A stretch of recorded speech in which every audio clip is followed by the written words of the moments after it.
Hi everyone, I'm Tanvi Savara and I'm a food and drink analyst at Datamonitor Consumer. Today I'll be talking about the consumer and innovation trends and future growth opportunities in coffee.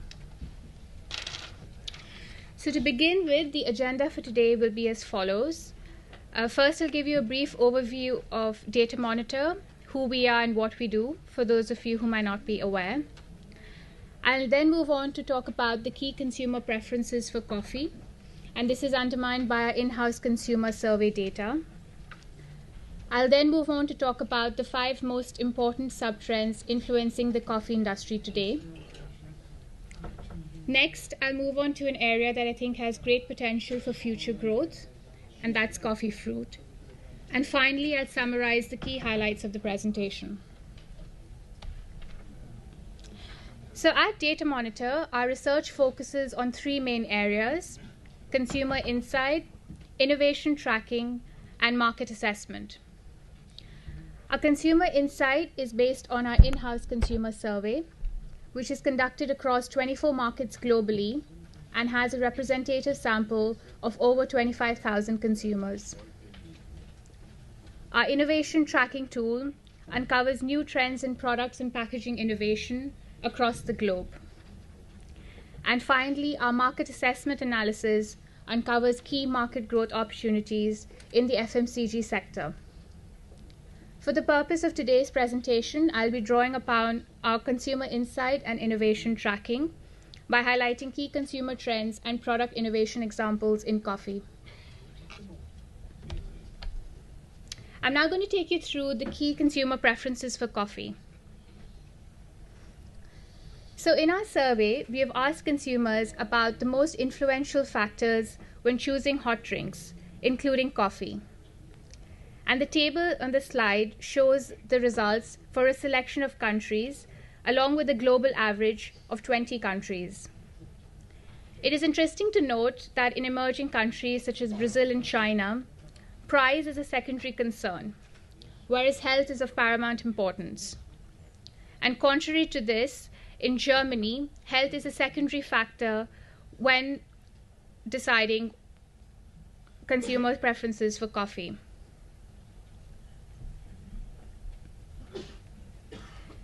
In our survey, we have asked consumers of how they usually choose which coffee to buy.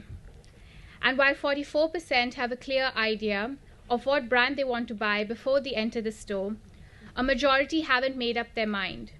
So they can be swayed easily through eye-catching innovation and in-store promotional displays and marketing efforts. We've also asked consumers about their approach to buying new coffee products. It is interesting to note that half of consumers actively monitor or keep an eye out for new products. This is an important point, especially since a majority of coffee consumers are not brand loyal.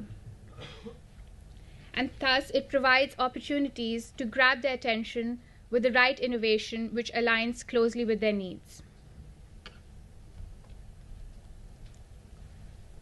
So what percentage of new products fail? It is estimated that 80% of new products fail within the first year of launch. And the quote on this slide highlights the key reasons behind this. The failure of innovations is most often due to a lack of understanding of consumer needs. And so the risk of new product development failure can be minimized by recognizing that everything starts and ends with the consumer.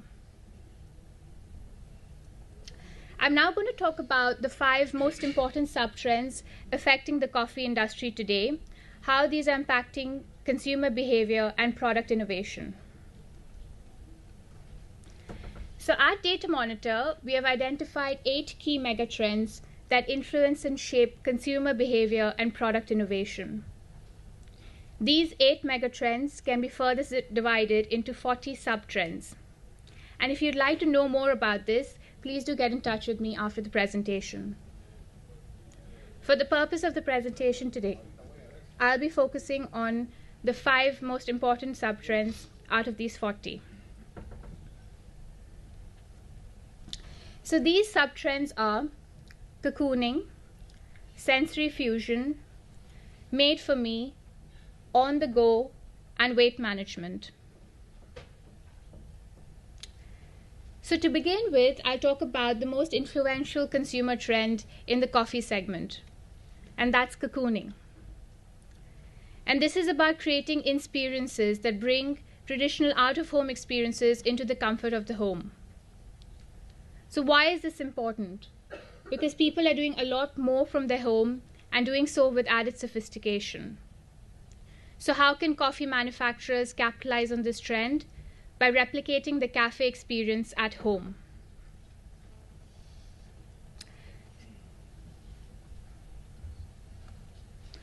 So the quest for value is creating demand for at-home alternatives.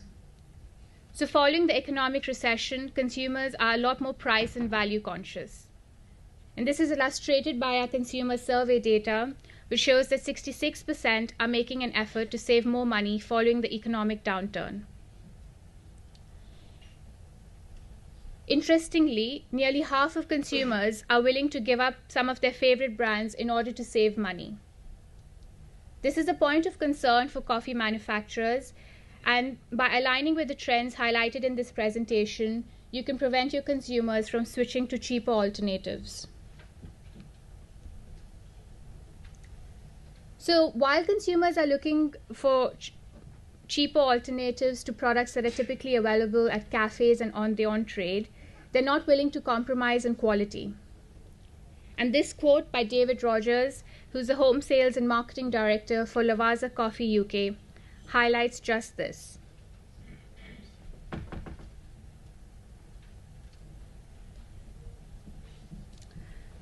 So single pot coffee machines such as Nespresso U and Tessimo VV offer a better value alternative to out-of-home purchases. So for example, Tessimo VV in the UK is marketed as a compact coffee solution that helps consumers get their coffee shop fix for less at home.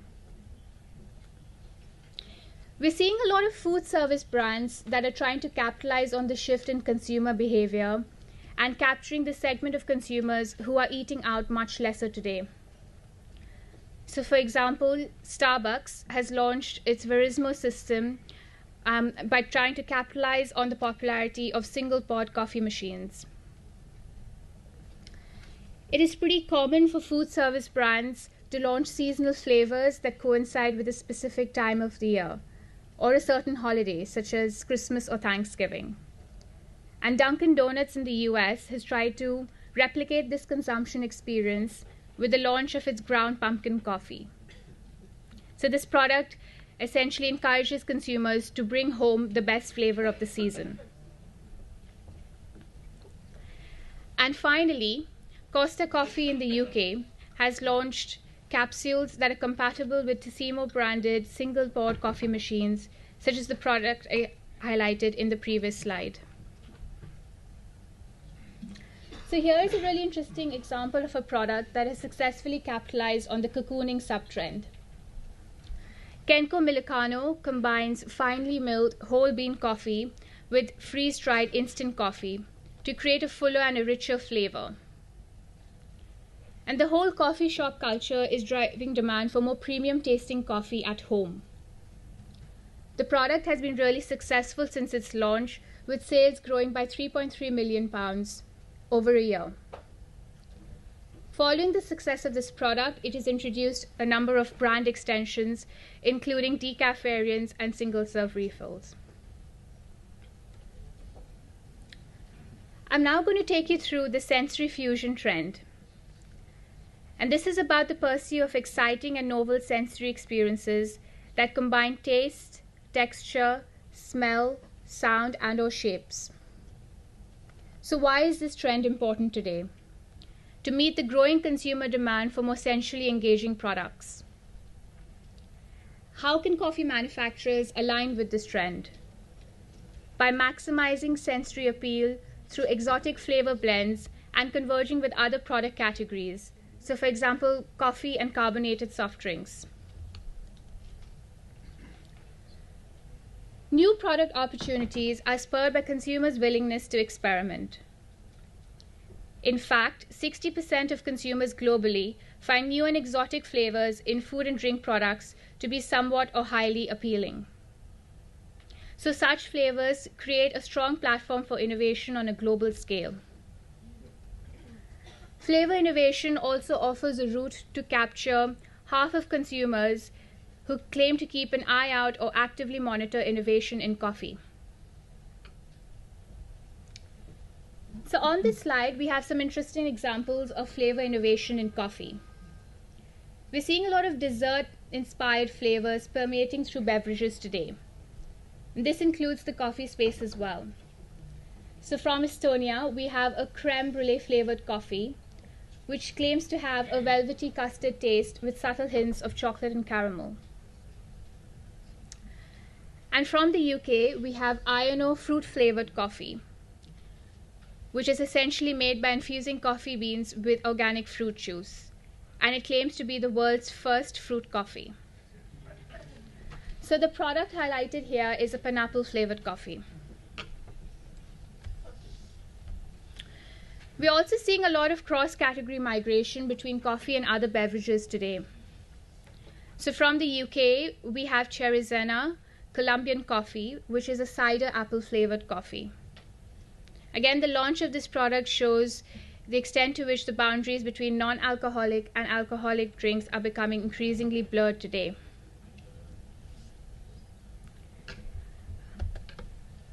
So challenging traditional formulations also offers a route to creating new drinking experiences for coffee consumers. This is a really interesting example from the US, which is Perk by Rainforest Beverages, which offers a range of sparkling chilled coffee.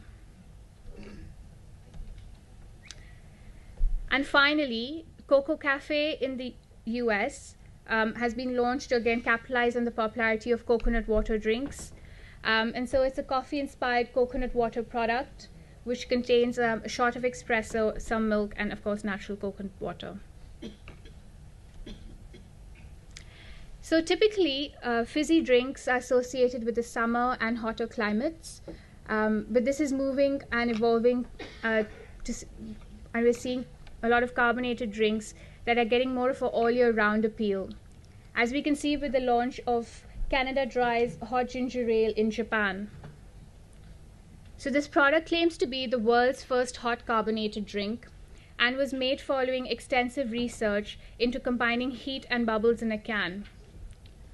What's really interesting about this product is, unlike others which use self-heating can technologies, this is actually sold in warming vending machines.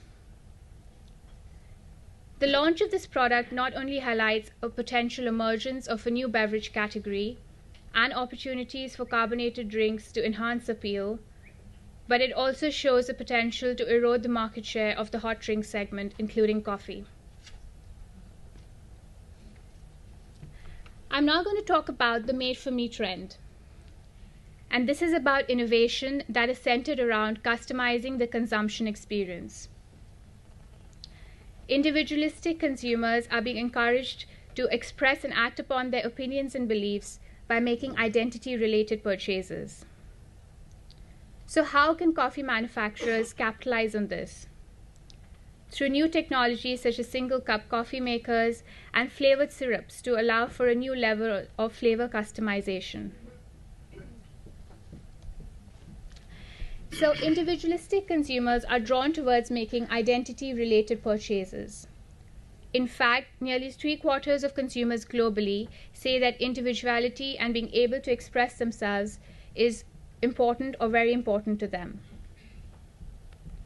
Again, customization offers a route for manufacturers to offer more premium products, as we can see with our survey, which shows that 58% of consumers find customization or personalization benefits very important in a luxury brand.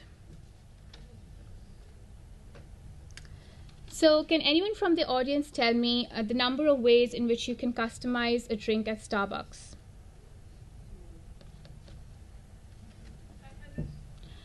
Well, actually the number is much larger.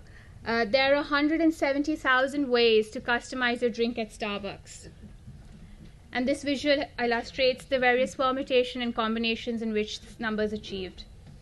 So not only can consumers choose between the drink type, the cup size, and the regular or decaf variants, they can also choose between the number of espresso shots they want, the type of milk, so soya or heavy cream, flavor shots such as caramel or coconut, and any additional add-ons such as whipped cream or syrup drizzle. The visual on this slide shows just how important drinks customization is in the coffee segment today. So a number of retail brands are trying to capitalize on this, as we can see with the launch of the products on this slide. So from Venezuela, we have Copy Coffee, which are flavored coffee meringues, and consumers just add the meringue pieces to their coffee to adjust its flavor. And from the UK, we have Cafe Kiss coffee syrups, which can be added to coffees again to create the desired flavor at the consumer's discretion. 8.9 from the UK allows consumers to customize their own coffee blend. So they use an online flavor profiling tool to adjust the flavor, body, and mouthfeel, as well as the type of grind according to their preferences. They can also personalize the blend and name it to their choice, and the freshly brewed coffee then gets delivered to their doorstep. Now I'm going to move on and talk about the on-the-go trend. And this is about the increased demand for on-the-go products today. So consumers lead busy lifestyles and they're short of time and are constantly on the lookout for ways to maximize their free time. So how can coffee manufacturers align with this? By promoting efficacy benefits through easy-to-use and easy-to-consume packaging formats. So in our survey, we have asked consumers how much attention they pay to the following packaging benefits when grocery shopping. And the bar chart on the slide highlights the percentage of consumers who pay high attention to efficacy benefits. So consumers are looking for products that are easy to use through clear instructions, easy to store, so if it can be stored easily in the fridge, for example, in the case of iced coffee, easy to transport, so they get easily put off by things that are too bulky, and finally easy to open, so avoiding things such as tight or fiddly seals or caps. All these features provide time-saving benefits and offer added convenience. Here is an interesting example from Japan that capitalizes on the on-the-go trend. Suntry X Thermos My Bottle Drink Drop is an innovative thermos beverage container which takes the pod coffee concept and applies it to portable hot and cold beverages. So all that the consumer needs to do is add hot or cold water and drink directly from the thermos cup or pour it into a mug of their choice. So consumers are really busy and they're constantly on the lookout for convenient and more portable options to getting their caffeine fix. A lot of snack manufacturers have capitalized on this over the last year with the launch of several caffeinated snacks. So for example, from the US and Canada, we have Awake Bar, which is a caffeinated chocolate bar. From the US, we have Buzz Strong's Real Coffee Cookie, and as its packaging indicates, the cup of coffee illustrates the high caffeine content. And finally, from the US again, we have Energems, which is basically a chocolate-coated candy product, so similar to M&Ms or Smarties, and it's positioned as offering consumers a convenient way of getting their energy as needed when needed. All three products claim to be equivalent to a cup of coffee. Finally, I'm going to talk about the weight management trend. So consumers are adopting a more purposeful approach to their nutrition and physical appearance. And this is because they're becoming increasingly aware about the effects of excess weight on their body and overall health. So how can coffee manufacturers capitalize on this? By formulating products with functional ingredients to target weight loss. So it is no surprise that consumers are concerned about their weight. In fact, 42% of consumers globally claim to be actively trying to lose weight. Functional non-alcoholic beverages, including coffee, can provide a route to innovation in the weight management space, especially since these are much less disruptive to a consumer's daily routines than consuming new food products. So Cayo Healthier was launched in April 2013 in Japan, and it's a ready-to-drink coffee product with fat-burning benefits. So this product contains chlorogenic acid, which is a natural substance derived from coffee beans, and promotes body fat utilization as energy. Due to the added functionality of this product, it has been approved by the Japanese government as a food of specific health use, that is FOSHU. And the product has been really successful since being launched, with 30 million cans sold within the first 4 months of being introduced into the market. What's really interesting about Cayo is that its recommended daily dose is a can, so it's essentially trying to position itself towards heavy coffee drinkers. And not only is it providing them with a route to get their caffeine fix, but it also has the added advantage of providing them with weight loss benefits. I'm now going to talk about coffee fruit, an area that I think has great potential for future growth. So coffee fruit is part of the coffee plant, and it essentially surrounds the coffee bean. And typically the coffee bean is used in production, whereas the coffee fruit is discarded. However, it is actually very high in antioxidants and has a higher antioxidant content than other superfruits such as acai berry. It also has a mild flavor, which makes it highly versatile in terms of blending it with other beverages such as juices. And finally, it has sustainability benefits as well, as it's a byproduct of coffee production. So essentially, incorporating coffee fruit in formulation provides manufacturers with a way of offering consumers a product that not only has health but sustainability benefits, two of which are great concerns for consumers today. So here is an example of a product that uses coffee fruit, and successfully so. Buy 5 antioxidant infusions contains extracts of coffee fruit, water, and extract of juices such as pomegranate and blueberry. This product is all natural, and it contains natural sweeteners, and is only 5 calories. The product has been really successful, with sales at the end of 2013 estimated to be over $20 million. Again, the success of Buy 5 highlights opportunities for coffee manufacturers to partner with other beverage categories to offer consumers with functional products. So to summarize, consumers want innovation, but failure rates are high. Not meeting consumer needs is the key reason for failure. Using Datamonitor's Trend Sites framework can help guide consumer-inspired innovation around key consumer trends today. And finally, portability, flavor innovation, and coffee fruit are the hot trends to capitalize on. Thank you, and if you have any questions, please do get in touch with me.